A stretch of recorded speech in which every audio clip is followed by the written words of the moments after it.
dream big and dare to fail. These seniors have certainly demonstrated by their achievements that they have dreamed big and not been afraid of failure or setbacks. They have achieved numerous successes and learned how to overcome adversity. And I have no doubt that there will be no limits to what they will achieve in their futures, and that they will continue to dream big. At this time, it is my honor to introduce our student commencement speaker, who is also our salutatorian, chosen by the class of 2014, Mikey Halperin.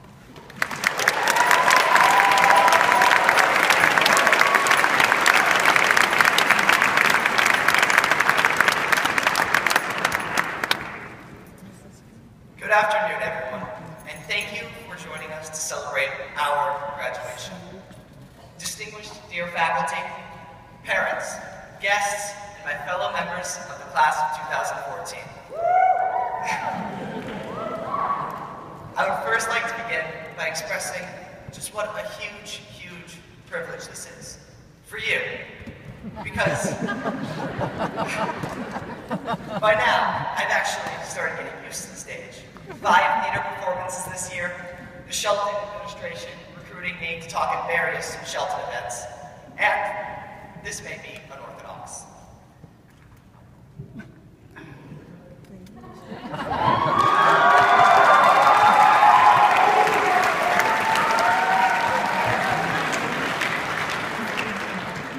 Being crowned prom king. But the first time I ever walked this very stage is actually quite interesting. It was a year ago at the Shelton Ring ceremony, where I was about to introduce my hero with a small few sentences that I actually was not supposed to read. I pranced up on stage, and I read my speech that was deemed Shelton inappropriate. But this was my hero, and I deemed that my father deserved to be honored with my unedited speech. After I got on stage and said the little explicit anecdote, I saw out of the corner of my eye a slight exasperated expression on Mr. Latt's face. So this prologue is really, well, it's more of an apology, because I'm doing that again. Sorry, Mr. Latt. Today's speech is entitled, A Year Without a Backpack.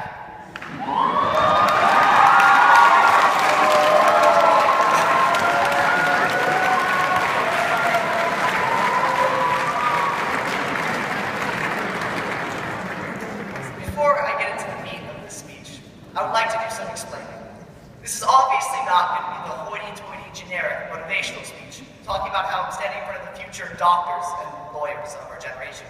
That's just not us.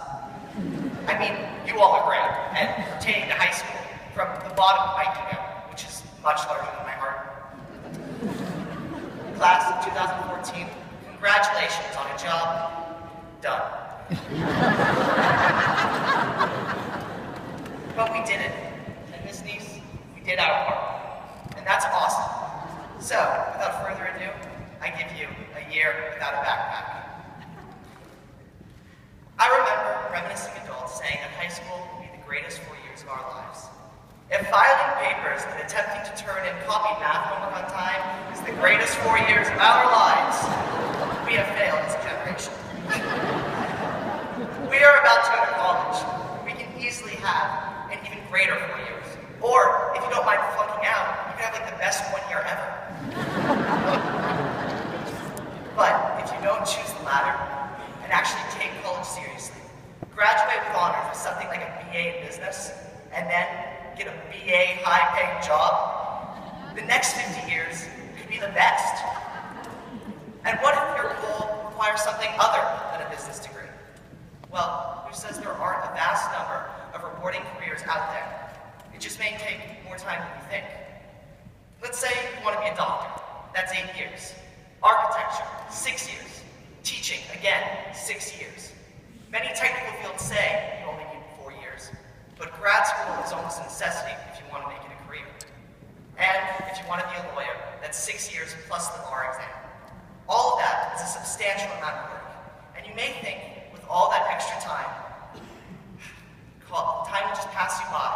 as every other graduate gets a head start. But then you look at the statistics. Only 56% of high school graduates actually graduate from college in 6 years. That's astounding. So, if we as Shelton alumni are almost destined to be a statistic, be the brighter end of the scale. Work hard in college, make connections, and figure out what you excel at and love, to strive to make your life as perfect as possible. And this time around, we have an advantage. We have a backpack. And even though we felt like Linus when Snoopy runs off with his security blanket, here is why I think the robbing of our backpacks may have actually been a good thing. This rule has taught us that there will be setbacks in life. We have to push through, just as we push through the occasional hardship at Shelton. Like, remember our senior break? Because that was so great and outrageous that it's unspeakable. We got our revenge for the backpacks, and the administration still suspects nothing. But more seriously, we have done some amazing things this year, despite our lack of backpacks. Our cross-country team is thriving. Our track team is kicking butt and taking names. Our theater department with Miss Hughes put on 3 spectacular performances. But I don't really know what she's going to do next year without a certain senior male thespian who wished to remain anonymous.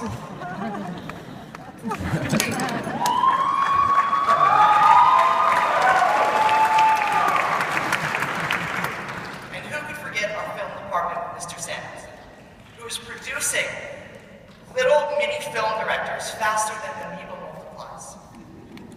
And Miss Bayless, my advisor for 3 years, and the best head of NAFTA I could ever hope for, is somehow still remaining sane, even with the constant complaining of her pre-calculus class. That's impressive. And finally, the newly formed National Honor Society, which is the legacy of Mr. Farnsworth. Mr. Farnsworth is a teacher, so kind.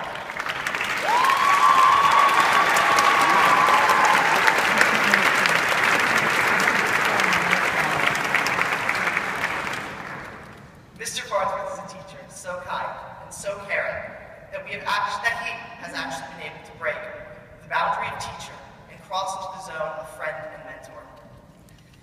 And yet, he still manages to have his hair slicked up like a rock star.